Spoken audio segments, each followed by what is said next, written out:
എല്ലാവർക്കും നമസ്കാരം. ഇന്ന് ജ്യോതിഷത്തില് ഗ്രഹങ്ങളുടെ ദൃഷ്ടിയും വിശേഷ ദർശന ഫലവും എന്നുള്ള ഒരു ഭാഗമാണ് എടുക്കുന്നത്.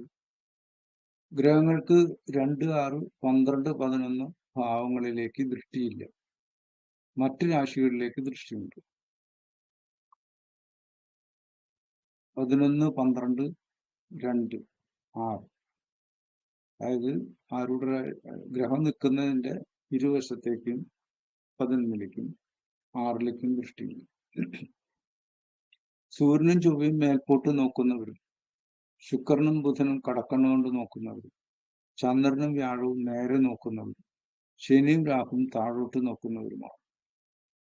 മറ്റു ദൃഷ്ടികളുടെ കാര്യമൊക്കെ നമുക്കറിയാം. എല്ലാ ഗ്രഹങ്ങളും 7ലേക്ക് നോക്കും. ചൊവ്വ 4, 8ലേക്കും വ്യാഴം 5ലേക്കും 9ലേക്കും ശനി 3ലേക്കും 10ലേക്കും പൂർണ്ണ ദൃഷ്ടിയോടെ നോക്കും. എല്ലാ ഗ്രഹങ്ങളും 3ലേക്കും 10ലേക്കും കാൽഭാഗം ദൃഷ്ടിയെ കൊണ്ടും പിന്നെ 4ലേക്ക് 8ലേക്കും 5ലേക്കും 9ലേക്കും അര ഭാഗം ദൃഷ്ടിയെ കൊണ്ടും 4ലേക്ക് 8ലേക്ക് 9 മുക്കാൽ ഭാഗം ദൃഷ്ടിയെ കൊണ്ടും എല്ലാ ഗ്രഹങ്ങളും 7ലേക്ക് നോക്കും എന്ന് എല്ലാവർക്കും അറിയാം. ഇവിടെ വിശേഷമായിട്ടുള്ള ചില ദർശന ഫലത്തെയാണ് പറയുന്നത്. സൂര്യനും ചൊവ്വയും മേൽപോട്ട് നോക്കുന്നവരും ശുക്രനും ബുധനും കടക്കണ്ണു കൊണ്ട് നോക്കുന്നുണ്ട്. ചന്ദ്രനും വ്യാഴവും നേരെ നോക്കുന്നവരും ശനിയും രാഹുവും താഴ്ത്തു നോക്കും. ഈ വിശേഷ ദർശനം പ്രശ്നത്തിൽ ഫലപ്രദത്തിന് വളരെ ഉപകാരമുള്ളതാണ്. മോഷണ പ്രശ്നത്തിൽ മേൽപോട്ട് നോക്കുന്ന ഗ്രഹത്തിന്റെ ദൃഷ്ടി ഉണ്ടെങ്കിൽ മേൽപ്പുര പൊളിച്ചാണ് കള്ളൻ അകത്ത് കടന്നതെന്ന് പറയാം.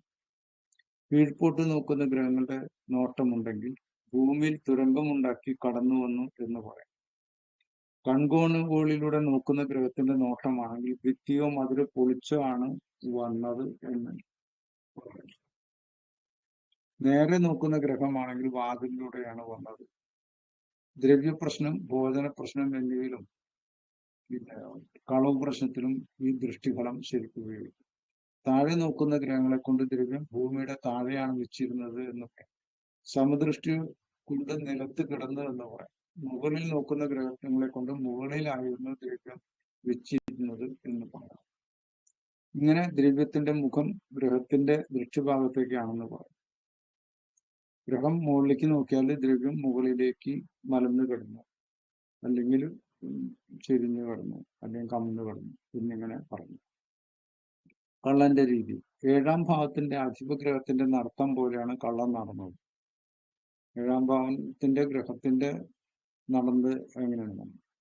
സരീസൃപമാണെങ്കിൽ ഇഴഞ്ഞു, നാൽക്കാലിയാണെങ്കിൽ കൈകളും കാലുകളും കൊണ്ട് 4 കാലിൽ നടന്നു, നരരാശിയായാൽ 2 കാലിൽ നടന്നുമാണ് കള്ളൻ വന്നത് എന്ന് പറയും.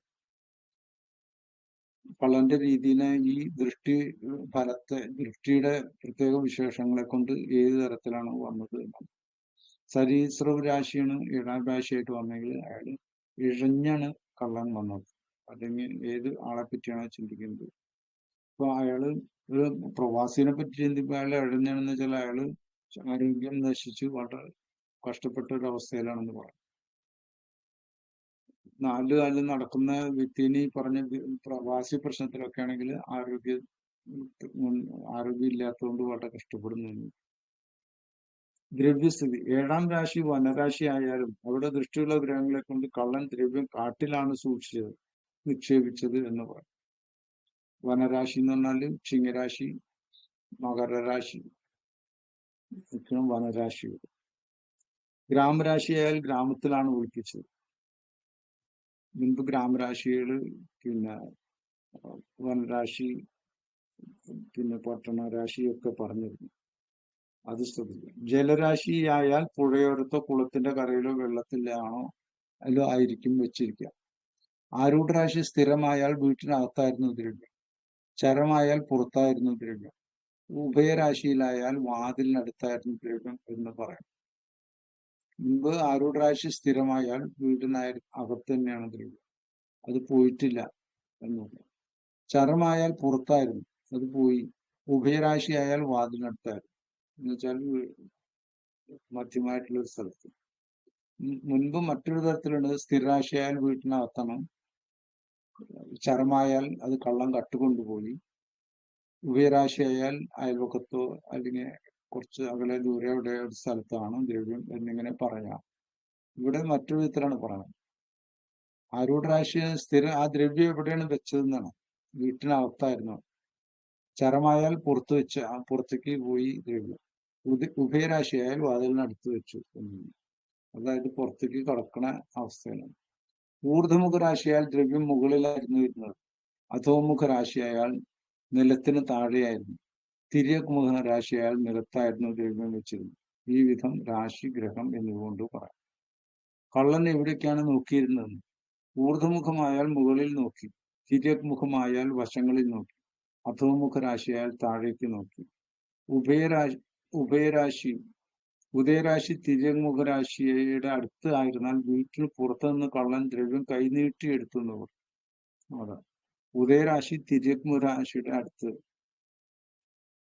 ഊർധമുഖം, തിര്യമുഖം, അധോമുഖം എന്നുള്ളത് സൂര്യന്റെ സ്ഥിതികളെ കൊണ്ട് പറയേണ്ടതാണ്. മുൻപ് ഗ്രഹങ്ങളുടെ ദൃഷ്ടികളെ കൊണ്ട് പറഞ്ഞത് ഓരോ ഗ്രഹങ്ങൾക്കും പ്രത്യേകമായിട്ടുള്ള ദൃഷ്ടികളെ ആണ് പറഞ്ഞത്. ദ്രവ്യം ഭേദം ആരൂഢരാശിയുടെ കേന്ദ്രരാശികളെ കൊണ്ടോ അവയിൽ ഇരിക്കുന്ന ഗ്രഹങ്ങളെ കൊണ്ടോ ദ്രവ്യം ഭേദം നിർദ്ദേശിക്കാം. ആരൂഢരാശിയുടെ കേന്ദ്രരാശികളെ കൊണ്ട് അവയിൽ ഇരിക്കുന്ന ഗ്രഹങ്ങളെ കൊണ്ട് ദ്രവ്യം ഭേദം നിർദ്ദേശിക്കണം. എന്നുവെച്ചാൽ പിന്നെ കള്ളം നമുക്കറിയാം, മേടം രാശിയെ കൊണ്ട് സ്വർണത്തെ, വ്യാഴത്തിനെ കൊണ്ട് സ്വർണത്തെ പറയാം, ചൊവ്വയെ കൊണ്ട് പറയാം, നല്ല ബലം ഉണ്ടെങ്കിൽ. സൂര്യനെ കൊണ്ടും സ്വർണം പറയാം, ചെമ്പ് പറയാം. അങ്ങനെ ഒരു ധാതു, മൂല, ജീവൻ അങ്ങനെയുള്ള വിഷയങ്ങളെ കൊണ്ടാണ് ദ്രവ്യം പറഞ്ഞത്. കള്ളൻ എങ്ങനെയാണ് കിട്ടുന്നത്? ആരൂഢ രാശിയാണ് ബലമുള്ളതെങ്കിൽ കള്ളൻ നടന്നാണ് കട്ടത്. ആരൂഢത്തിന്റെ 7ാം രാശിയാണ് അധികം ബലമുള്ളതെങ്കിൽ ഇരുന്നുകൊണ്ടാണ് കട്ടത്. ആരൂഢത്തിന്റെ 10ാം രാശിക്കാണ് അധികം ബലമുള്ളതെങ്കിൽ നിന്നുകൊണ്ട് അപഹരിച്ചു. ആരൂഢത്തിന്റെ 4ാം രാശിക്കാണ് അധികം ബലമുള്ളതെങ്കിൽ കിടന്നുകൊണ്ട് അപഹരിച്ചു. ഈ വിധം ഉദയരാശിക്കാണ് അധികം ബലമെങ്കിൽ ഉദയരാശിയുടെയും കേന്ദ്രരാശികളെ കൊണ്ടും ഈ വിധം പറയും. നമ്മള് പ്രശ്നമാർഗം 14ാം അധ്യായത്തില് ആദ്യത്തിൽ തന്നെ പഠിക്കുന്ന ഒരു വിഷയമാണ്. ഉദയലഗ്നം കൊണ്ട് നടന്നും, 7ാം ഭാവം കൊണ്ട് ഇരുന്നും, 10ാം ഭാവം കൊണ്ട് നിന്നും, 4ാം രാശി കൊണ്ട് കിടന്നും എന്നുള്ള ന്യായത്തിലാണ്. അപ്പൊ ആ വിധത്തിലാണ് കട്ടത്. കള്ളൻ എങ്ങനെയാണ് വന്നതെന്ന് നേരത്തെ ഗ്രഹത്തിന്റെ ദൃഷ്ടികളെ കൊണ്ട് പറഞ്ഞു. പിന്നീട് അയാള് എങ്ങനെയാണ്, എവിടേക്കാണ് നോക്കിയതെന്ന് പറഞ്ഞു. പിന്നെ അയാൾ ഏത് വിധത്തിലാണ് കളവ്, കട്ടില് പിന്നെ ആഭരണങ്ങൾ ധരിച്ചിരിക്കുന്ന ഒരു സ്ത്രീയുടെ അടുത്ത് വന്ന് അയാൾ ഉറങ്ങുമ്പോൾ കക്കുന്നതിന് കൂടെ കിടന്ന് കക്ക, അല്ലെങ്കിൽ ഇരുന്ന് കക്ക, അല്ലെങ്കിൽ നടന്ന്, പിന്നെ ഈ പറഞ്ഞ പോലെ യാത്ര നടന്നുകൊണ്ടിരിക്കുമ്പോൾ കള്ളൻ മാല പൊട്ടിക്കുകയാണെങ്കിൽ നടന്നാണ് മാല പൊട്ടിക്കുക. അങ്ങനെയുള്ള വിശേഷങ്ങളാണ് കൊടുക്കുന്നത്. ഈ വിധം ഉദയരാശിക്കാണ് അധികം ബലമെങ്കിൽ ഉദയരാശിയിലും കേന്ദ്രരാശികളെ കൊണ്ടും. ഗ്രഹങ്ങളുടെ ദർശന വിശേഷ ഫലങ്ങൾ. ത്രികോണത്തിൽ നിൽക്കുന്ന ഗ്രഹങ്ങൾ ലഗ്നത്തെ പകുതി മാത്രമേ കാണുന്നുള്ളൂ. 7 നിൽക്കുന്ന ഗ്രഹങ്ങൾ മുഴുവൻ കാണുന്നു.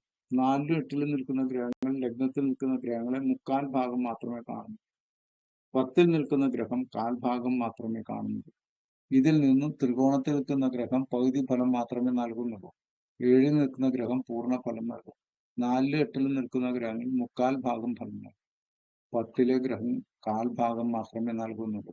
നഷ്ടപ്പെട്ട വസ്തുവിന്റെ എണ്ണം അറിയാൻ ഇതുകൊണ്ട് സാധിക്കും.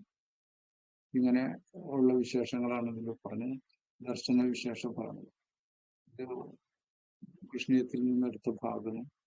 ഇത് വളരെ വിശേഷപ്പെട്ട ഭാഗം. ദർശനം പിന്നെ പ്രശ്നത്തിലെ ഏറ്റവും ഉപകാരിയായിട്ടുള്ള ഒരു വിഷയമാണ്. നമസ്തേ. മറ്റൊരു വീഡിയോ ആയിട്ട്